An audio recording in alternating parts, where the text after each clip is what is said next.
Hello, John Bloodworth Gentleman Crafter here with a snazzy floating spinner card tutorial.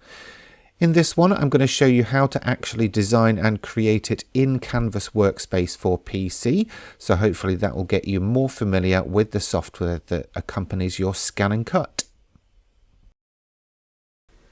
To begin creating the floating spinner card, we're first going to open CanvasWorkspace for PC.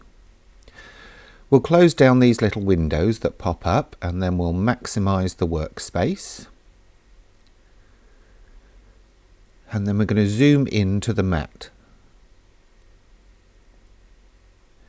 First thing we're going to do is drag a square onto our cutting mat. Then we're going to go to the Edit tab and change its size.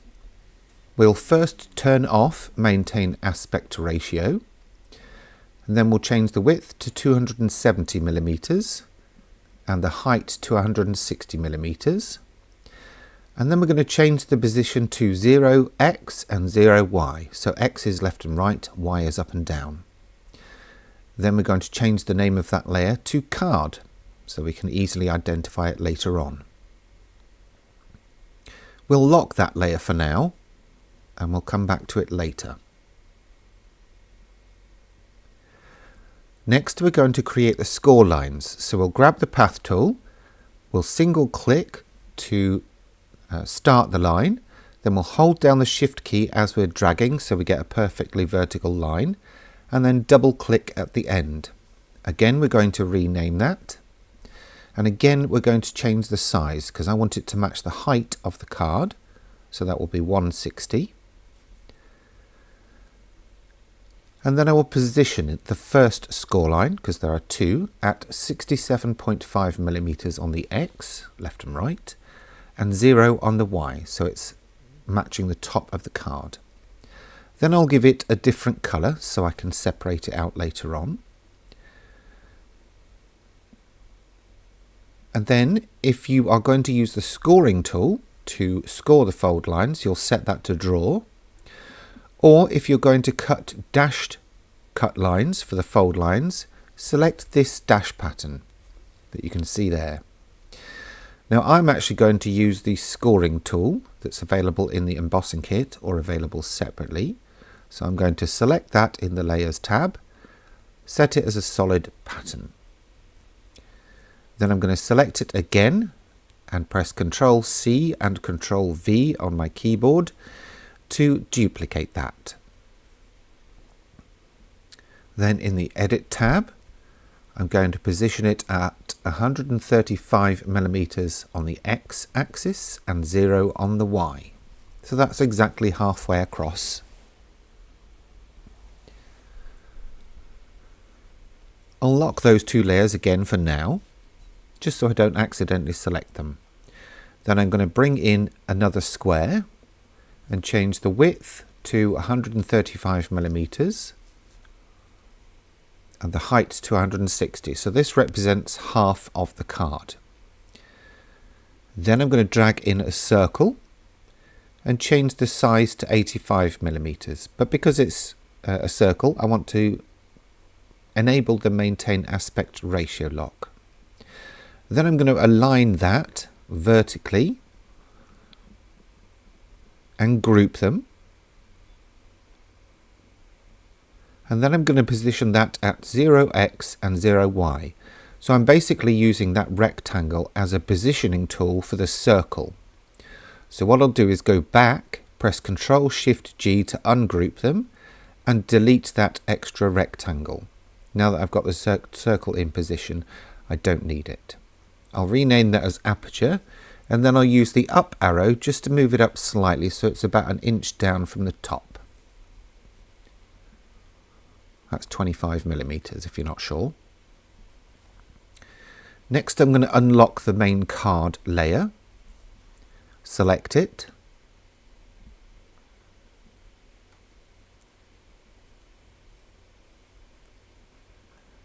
and then go to the Edit tab and click on Offset. I'm going to set the spacing at 3, the direction to inwards, the corner type to bevel, and leave that last selection as leave as is. Then I'm going to change that colour to something else that's different to the card and the score lines. And what I'm doing here is creating the decorative paper layers. I'll select the aperture, the circle, choose offset, this time change the direction to outward and the corner type to round, and do that. Change that colour to match the smaller rectangle. Then I'm going to go and grab a square again. I'll turn off maintain aspect ratio, set the width to 6mm and the height to 160. Then I'm going to position that on the x-axis at 64.5 and y at 0. Then I'll press Ctrl C and Ctrl V to duplicate that. This time I'll position it at 132mm on the x-axis and 0 on the y. Then I'm going to select the main red rectangle and the two thinner shapes that I've just done and hit subtract.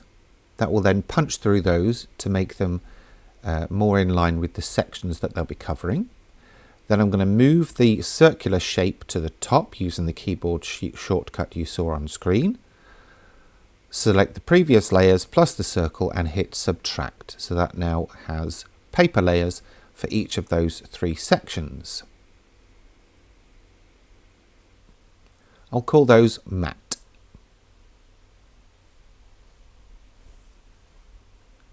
The aperture I'm going to drag to the bottom so that it cuts first. Then I'll unlock the score lines, select those, the card and the aperture, group them and call that card.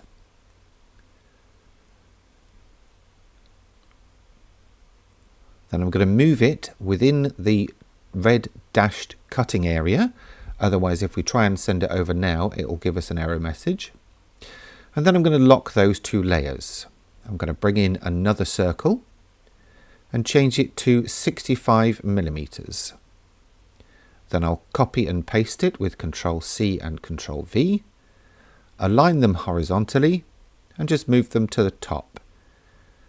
These are going to be the spinner bits that sit within the aperture. So let's call those disco ball.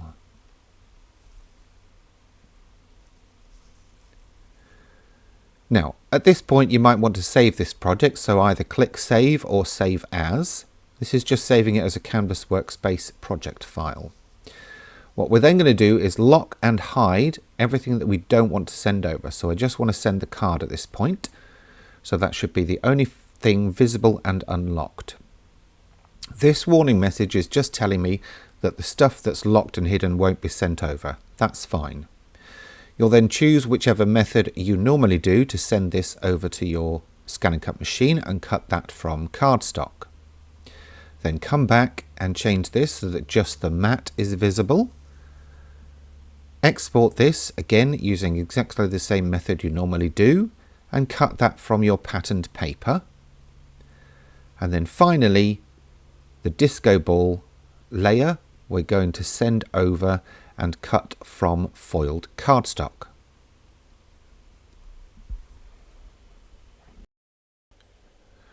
When you have everything cut out, go ahead and stick the decorative layers down as you see here and keep those two disco ball sections separate.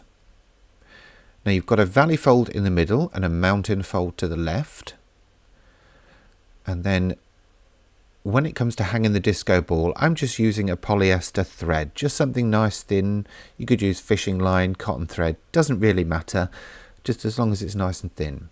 Now I'm going to put a tiny strip of glue down the score lines above and below the aperture, and then I'm going to position that thread and then just spread that glue thinly and downly so it almost encapsulates the thread. If you need to, just add a little bit more, but basically what you're trying to do is get that thread to stick as flat as possible so the card will still fold shut.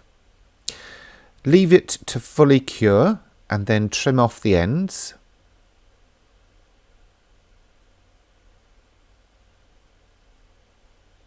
And then we're ready to hang the disco ball. I'm going to do this by sliding one of the pieces face down underneath the aperture with the card facing right side up. Then I'm going to put glue on the thread itself and then glue all around the back of that disco ball section. And then I'm going to position that, make sure it's central, and then put the other disc on top. And then just take my time to make sure it's all stuck down. Double-sided tape will act quicker, but I find that bookbinding glue gives a stronger hold. Now when it comes to the sentiment, you could cut something with your machine, or as I've done here, just die cut a sentiment with a shadow layer to sit behind that disco ball when the card is folded shut. Again, make sure it's fully stuck. But I think you'll agree it's a very snazzy card. Just the paper and the cardstock doing all the work here. Very little in terms of embellishments. Anyway, I hope you have fun making and creating your own versions.